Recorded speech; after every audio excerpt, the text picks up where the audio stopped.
Okay, moving swiftly onwards from 2010 into 2011. Before I go any further, I do want to say this on camera so I'm further motivated to actually do it. I am planning on making a catch-up Season 9 Shikara video pretty soon. Basically, I feel bad not having talked about them at all since the September shows, but being in college has really depleted my money for DVDs, and just when I thought that Christmas could salvage that a bit, Inoue will go ahead and announce that they're doing shows in the UK this year. So that's where my money's going, unfortunately. Hopefully I get that video done before the first season 10 comes out on DVD. I had seen Dark Supernatural a while ago, and for anyone who's looking for a very small explanation as to why that match did not feature in my top 35, you can find that in the comments section of my last video. I'm also hoping soon, maybe even this week, to do a video on current championships in wrestling. Who has them, whether that's good or bad, and who should have them next, that sort of thing. And include a wide variety of promotions in that. If it's not already blatantly obvious, I don't have any college stuff to do for a while. I don't have any college stuff to do for the next 2 weeks, actually. So I have nothing but time on my hands. That's good stuff. But let's get talking about the first big Inoue show of 2011. The first navigation took place January 15th, and it features probably the best string of consistently good matches on a Inoue show for quite some time, I must say. The thing that kind of sucks about this show, though, is that apart from one match, basically, the crowd is not very good. The crowd is basically dead the whole night. This is an Osaka show. The reported attendance was 3.4 thousand, which, you know, the only real reason anyone ever had to come to this show was the fact that this was the first time we've seen Akayama wrestle since last August, I think. But otherwise, there's absolutely nothing on this show that had a hope of drawing anything. Quality-wise, though, I'd say this is better than the last three big Tokyo shows. It lacks a Match of the Year candidate, at least one that will hold up by the end of the year, I would hope. But it has the best string of consistently good matches on it since, ironically enough, the Osaka 10th anniversary show last July. Is that a long-standing trend? Is it a new development? Is it just coincidence? Who cares? This was a good show. This was a good show. We opened up with a six-man tag. Taue Akira, Yoshie Yutaka, and Ricky Marvin versus Inoue Masao, Ishimori Taiji, and Aoyagi Masashi.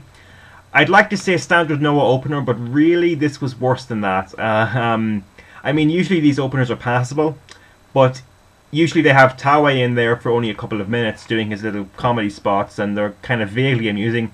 In this one, you have Taue in there for a little bit longer. It felt like a very long time, and it just did not flow all that well. I mean, the rest of it is standard Inoue stuff, but that normally short section is elongated for no good reason, so I have to be a little harsher on the match as a result. I really can't say I enjoyed this too much, so let's just move on swiftly. The second match was a tag team match. Kanemaru Yoshinobu and Hirayanagi Genba versus Nakajima Katsuhiko and Miyahara Kento. This was okay. You know, I really don't see why the placement up on the card means that guys like Nakajima and Kanemaru, who can deliver, can't at least try to put in the best effort possible for the time that they're given. It might help them, you know, get high placements on the card on a more consistent basis, particularly Nakajima, who has not been especially relevant for a while now. But yeah, this was very standard, forgettable stuff. 2.25 stars, nothing more to really say about it. We move on to another tag match. Suzuki Kotaro and Ogawa Yoshinari versus Eddie Edwards and Bobby Fish. This was good stuff, without a doubt. This was good stuff. For those who may not know, Edwards is getting a shot at Suzuki's Junior Heavyweight Championship on an upcoming January card. I think the date might be 29th. This match was essentially build up for that match, and I have to say, even though I don't particularly care for Suzuki, he and Edwards did show they had some good chemistry together, and they should have the ability to put on a good match together when that match does happen. And their interactions in this match were what made it good, so credit goes to them there. The finish was fine. The finish, you know, it came off as genuine. It didn't come off as overly scripted, like a finish like that could come off as. So another bit of credit goes to them for that. A very solid 3-star effort. Moving on to, I think, the most depressing thing on this show. Morishima Takeshi versus Mohamed Yone. Seeing Morishima in there with Yone was probably the most disappointing part of the card when it was announced. I mean, in this match, you could definitely tell that Morishima still has a lot of rage, still has a lot of fighting spirit to dish out after the Sugiura match. But being in there with Yone just doesn't help him make that impression he needs to make. I mean, this really demonstrates why Yone is considered to be the worst wrestler in Japan. I mean, I didn't always understand that claim when I saw it being made on forums and such, because I was kind of taking bad to mean incompetent. And Yone is definitely not incompetent, he's just boring. That's the perfect word to use for him. And because he's boring and not annoying per se, you can't really take any pleasure from Morishima giving him, you know, backdrops and lariats and whatever else Yone took in this match, because it just doesn't feel like it matters, and it's a shame. It's a shame that Morishima wasn't put in a position where he could continue his momentum, I guess. So this match will just depress you. I mean, 2.25 stars. Just really not a good match. But now, the actual very good stuff starts. I'm starting with Sano Takuma versus Sasaki Kensuke. Very smartly worked, I have to say. I think both guys were very aware of their strengths and weaknesses in this match. I mean, Sano leaves a good legacy behind for his career as a whole. But these days, he just doesn't really look tough, I don't think.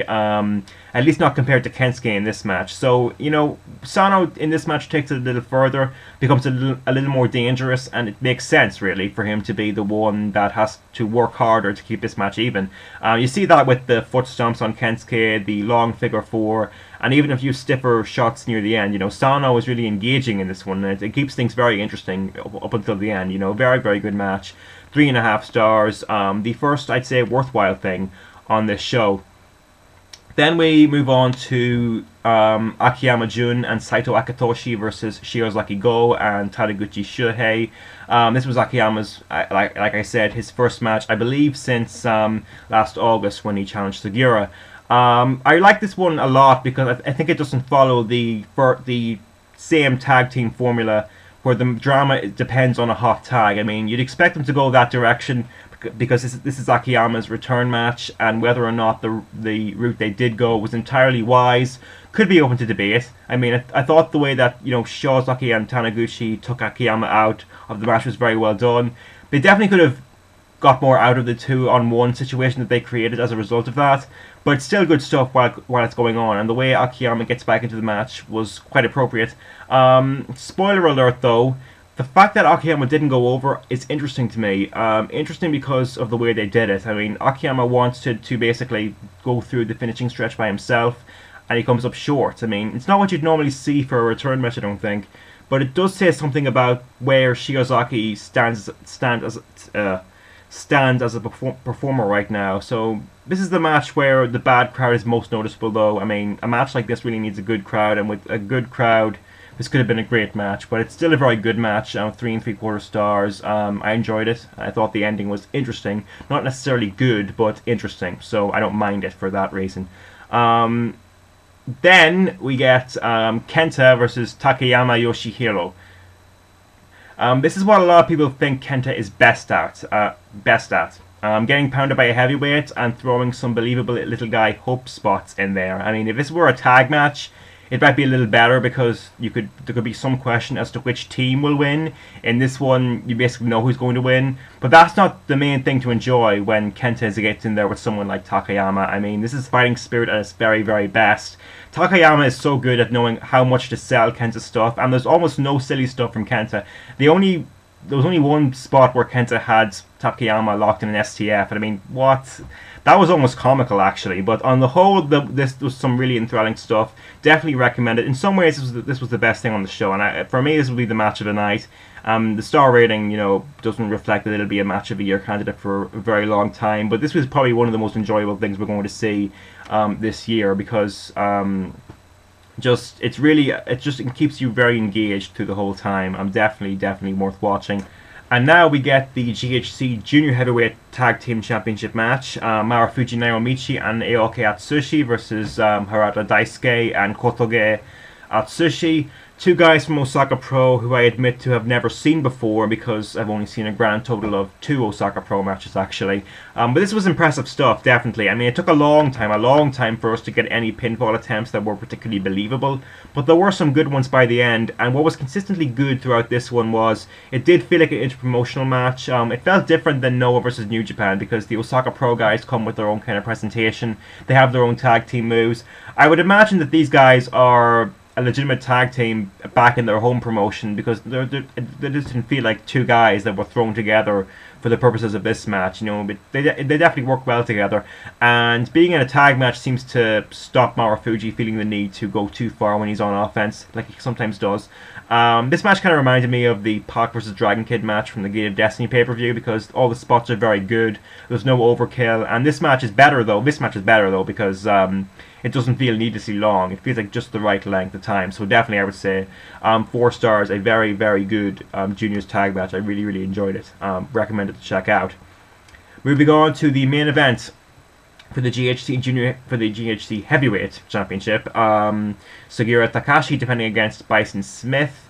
I would say that Sugiura's string of great title defenses comes to an end here, but this is quite good regardless. What I really liked about this match was they didn't try to make Sugiura the underdog here, even though he is the smaller guy, because we've already seen that against Takayama and Morishima, and Bison wouldn't have been nearly as engaging as those two guys were dominating Sugiura. Not even close, I don't think. Not even close. Plus, I think now that Sugiura's been champion for this long, he shouldn't be remembered as an underdog, because if he were the underdog, he wouldn't have been champion this long to begin with. Obviously, with guys like Morishima and Takayama, Sugiura's inferior size gives him no choice but to be the underdog sometimes. But against someone like Bison, I think a good back-and-forth match was just what he needed, and just what we get. So, it's still a token defense where no one expected Sugiura to lose. And it's definitely one of the weaker matches of recent times on Sugiura's part. But there are advantages to it. Definitely there are advantages to it. And sooner or later, like I said at the start of the video, I want to talk about who should take it off him. The part of me that loves the Morishima match still wants to see Morishima to be the guy to do that. Which is why I was happy to see him on commentary during this match. But there might be something to be said for giving the GHC belt to an outsider, and I will talk more about that later on. Overall, with this show, I give it an 8.5. It has a really, really good second half, no doubt about it, a really, really good second half. The only thing keeping this from being amazing is the lack of a Match of the Year candidate, but it's definitely recommended viewing overall. So that's it, that's for this review. I'll talk to you guys later. Peace out.